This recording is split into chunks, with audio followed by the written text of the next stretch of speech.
Bom dia, família. Sejam bem-vindos a mais uma manhã juntos. Que bom que você está aí. Mais um aprendizado aqui. Em Provérbios capítulo 7, onde nós estamos ainda no começo do capítulo, vendo algumas coisas ainda que tem muita coisa aqui para a gente ver, mas vendo algumas coisas que já estão relacionados a alguns textos do capítulo 5, do capítulo 6 também. E nós queremos continuar crescendo e aprendendo juntos aqui com a palavra de Deus. Nós vamos olhar hoje o versículo 6 ao 10. Na verdade, o 9 e 10 é o nosso foco, mas do 6 ao 10 ele está contando a mesma história, ele está relatando os detalhes da história. E acho que vai somar bastante aqui na nossa compreensão daquilo que Salomão está dizendo. E de uma forma da gente entender a sabedoria. Uma forma da gente entender a sabedoria que eu acho que vai ser muito útil para mim e para você. Então vamos juntos para Provérbios capítulo 7, versículos de 6 a 10. Diz o seguinte, olha só. Da janela da minha casa, Salomão falando, olhei através da grade e vi entre os inexperientes, no meio dos jovens, um rapaz sem juízo. Ele vinha pela rua próximo à esquina de certa mulher, está falando aqui dentro do contexto da mulher adúltera, tá? Certa mulher, andando em direção à casa dela. Ele está indo na direção da casa dela. Eita! Era crepúsculo, o entardecer do dia, chegavam as sombras da noite e crescia a escuridão. Isso aqui, gente, não está só relatando que estava ficando escuro, não, tá? Crescia a escuridão, tá diretamente conectado com esse cara caminhando, andando na direção da casa dela. À medida que ele anda na direção da casa dela, a escuridão cresce, tá? Isso aqui é poético, é muito importante. A mulher veio então ao seu encontro vestida como prostituta, cheia de astúcia no seu coração. Nós vamos ver algumas coisas aqui que acontecem nesse texto que eu acho que são úteis para a gente compreender os princípios de Deus e o princípio da sabedoria. É interessante que Salomão aqui ele está relatando, está contando uma história e ele está na janela da casa dele, aparentemente olhando de cima, um pouco uma vantagem um pouco mais alta, né, uma posição de vantagem. E ele vê de longe e de cima um jovem indo na direção errada. A gente poderia dizer isso. Um jovem indo na direção errada. Aqui, no caso, é a direção, né, de uma prostituta, mas a gente poderia preencher essa lacuna aí com qualquer outra coisa que você queira dizer que é a direção errada. E é interessante que ele assume essa postura e ele conta a história desse jeito, porque é mais ou menos isso que a sabedoria nos capacita a fazer. Olhar de longe, sem ter que estar lá junto com o jovem dando cabeçada, e olhar de cima, sabe? Como se tivesse uma vista panorâmica. Eu estou vendo as peças do quebra-cabeça se movimentarem à distância. Eu não estou lá no meio do pecado junto com ele, eu não estou lá dando cabeçada junto com ele, eu estou vendo de longe, já imaginando o que vai acontecer. Assim é a sabedoria. Se você e eu formos homens e mulheres sábios, nós vamos ter essa perspectiva, nós vamos poder olhar da janela da nossa casa. Cara, estou no meu lugar de segurança, meu lugar de habitação, a minha casa, e eu consigo olhar e ver coisas erradas acontecendo, vendo aonde as coisas vão levar, sem ter que estar lá, sem ter que ser o cara que dá a cabeçada. Eu vou poder enxergar as coisas de um ponto de vista mais alto. Nesse caso, não é a janela de uma casa, mas o ponto de vista de Deus. Eu consigo enxergar as coisas do ponto de vista de Deus. Esse é um dos benefícios de quem busca a sabedoria.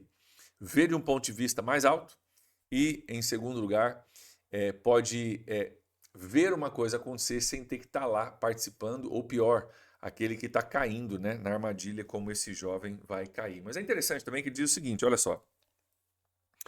Eu vi entre os inexperientes e no meio dos jovens um rapaz sem juízo. Olha que interessante.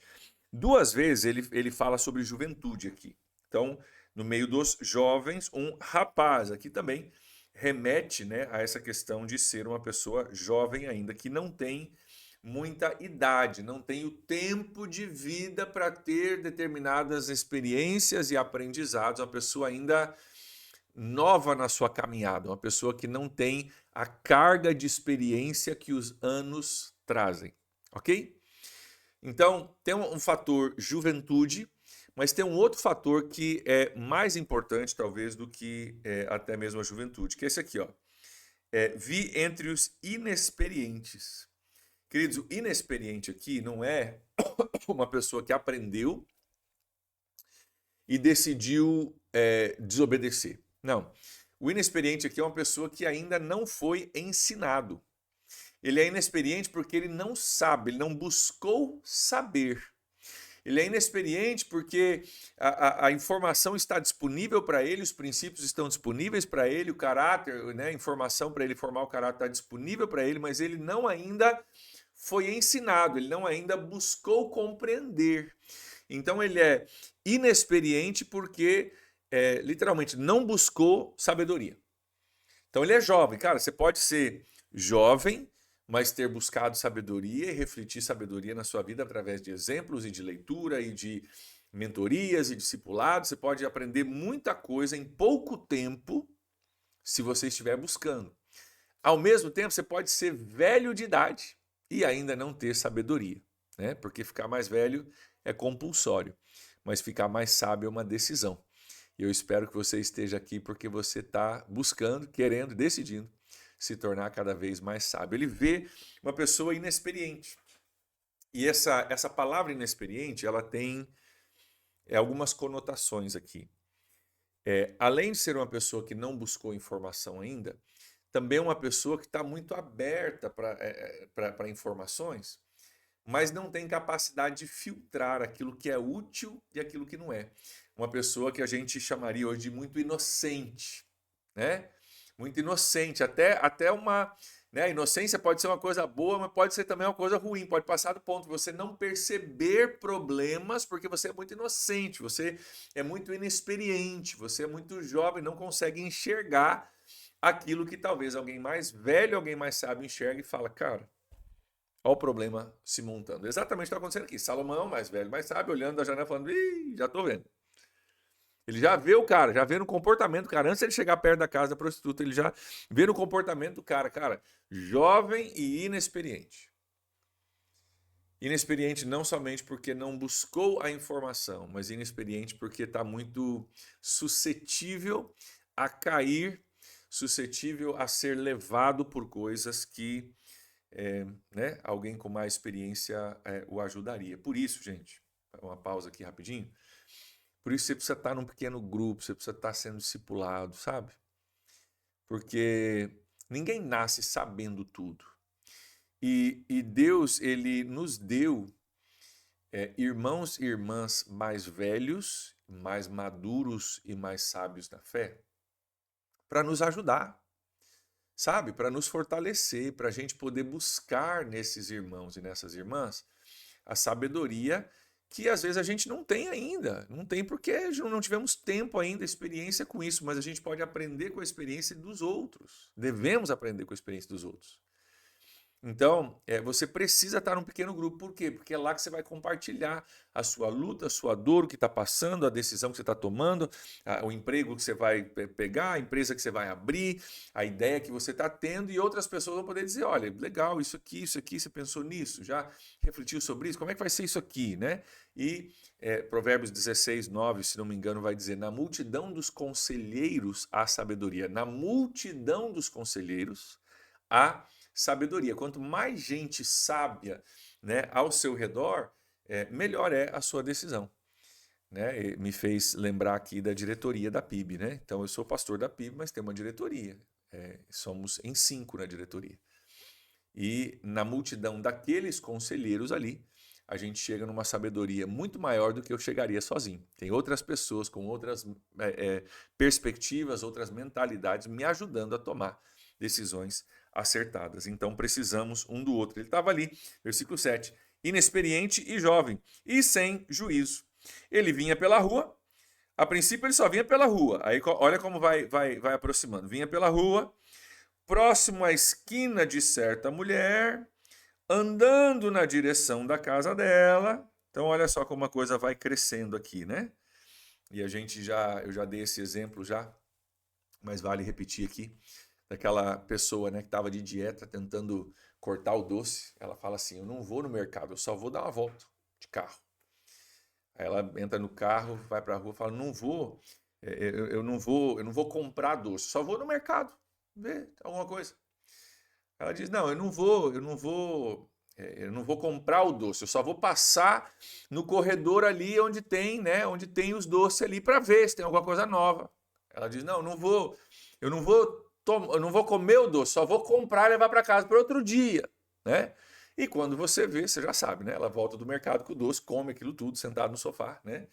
E se arrepende depois. Por quê? Porque a gente vai devagarzinho em doses homeopáticas, a gente vai caindo. É o que está acontecendo com ele aqui. É muito poético o que está acontecendo aqui. Né? Não poético no sentido de bonito, mas poético no sentido de tem toda uma intencionalidade por trás. Olha de novo. Vinha pela rua, próximo da esquina de certa mulher, andando na direção da casa dela. Você vê uma aproximação acontecendo aqui. E, aliás, né? Tá até escrito aqui, ó. Evite passar perto. Que é o quê? Cara, se você está caminhando próximo da rua onde tem um problema para você, passa longe. É uma pessoa? Passa longe. Uma pessoa que, sei lá, né? No caso aqui de adultério, passa longe. Cara, você tem um problema com um vício, seja lá qual for, cara, passa longe desses lugares, né? A gente tem que ser radical com relação a algumas coisas para não achar que a gente pode passar na porta e não entrar. A melhor forma de você ter certeza que você não vai entrar na porta de um pecado, de um vício, de uma tentação, é você passar longe da casa, né? Tenha certeza disso. E se você se certificar de que você não passa nem perto, a tua probabilidade de cair diminui demais. Então ele está começando a se aproximar e na direção errada. Salomão olhando lá de cima, vendo tudo isso, e aí era crepúsculo, o entardecer do dia, chegavam as sombras da noite, crescia a escuridão. A escuridão vai crescendo literalmente ao redor dele enquanto ele caminha. Muito poético e muito real de como acontece a tentação na nossa vida. E aí então, ele se colocando na proximidade, né? As circunstâncias trabalhando cada vez mais favoráveis, o crepúsculo, o entardecer e a escuridão, a mulher então vem ao seu encontro vestida como prostituta, cheia de astúcia no coração. Mas note como tem três aspectos aqui, ó. Primeiro, ele vai na direção errada. Ele, cara, vai lá e se aproxima. Aí as circunstâncias se montam e a pessoa também, né? A mulher aqui nesse caso, vem ao encontro dele. Então, queridos, nunca é só uma coisa. Nunca eu não estava nem pensando nisso e, daqui a pouco, nossa, aconteceu. Não, não. Normalmente, eu fui na direção de uma coisa errada, as circunstâncias ajudaram, porque o capeta é muito esperto para ajudar você a errar, tá? Garanto para você que o capeta é muito esperto para ajudar você a errar, ele é muito inteligente. Se ele sabe o teu tendão de Aquiles e, cara, ele vai pegar no dia que você tiver numa bad, você não tá legal, você tá frustrado, você tá cansado, você tá estressado, se sentindo mal entendido, a sua tentação vai aparecer. Pode anotar aí que vai acontecer. No dia que você tiver mal, no dia que você tiver com raiva, pistola, né?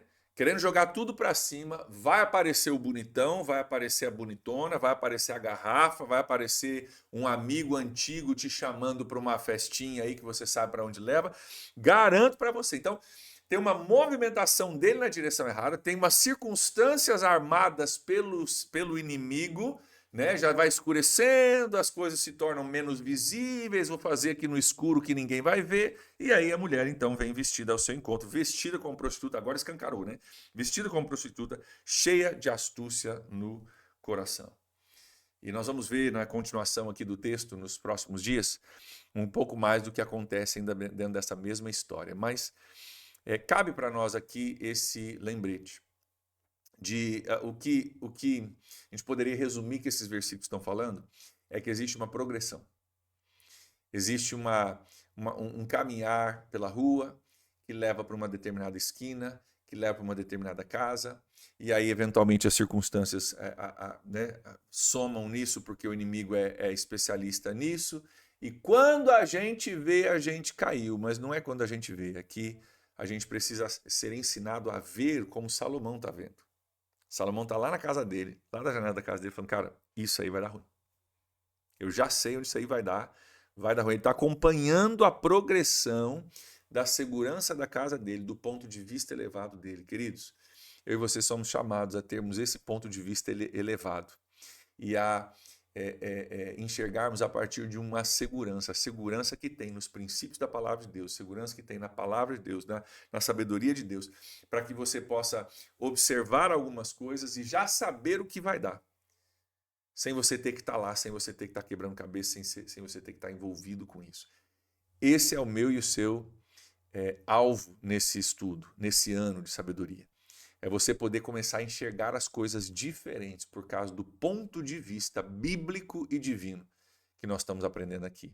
Então, que Deus nos ajude, né, a compreendermos isso, a enxergarmos isso, e a partir dessa compreensão e dessa visão, a gente poder evitar que a gente caia e, quem sabe, né, ajudar outras pessoas também a evitarem a sua própria queda. Amém? Vamos orar por isso? Pai, em nome de Jesus, nós colocamos diante do Senhor nossas vidas hoje e te agradecemos, Pai, pelo convite a esse ponto de vista mais elevado. Muito obrigado, Deus, porque esse é o desejo do Senhor para nós, que nós possamos enxergar antes que aconteça o problema já indo na direção errada e nós possamos ter o discernimento e a sabedoria para compreender como nós devemos agir. Deus, eu oro para que essa perspectiva de Salomão seja realizada e se cumpra sobre a vida de cada um de nós, que à medida que a gente estuda, que a nossa visão vá subindo, vai sendo elevada, vai sendo melhorada, Deus, que a gente possa enxergar cada vez mais de um ponto de vista elevado que o Senhor tem para nós. Nós louvamos o Senhor, colocamos diante do Senhor o nosso dia hoje, pedimos tua bênção sobre ele, Pai. Em nome de Jesus nós oramos. Amém. Amém, gente. Que Deus abençoe vocês aí, um ótimo dia, iluminado por Deus e abençoado de um ponto de vista mais alto. A gente se vê na próxima. Tchau, tchau.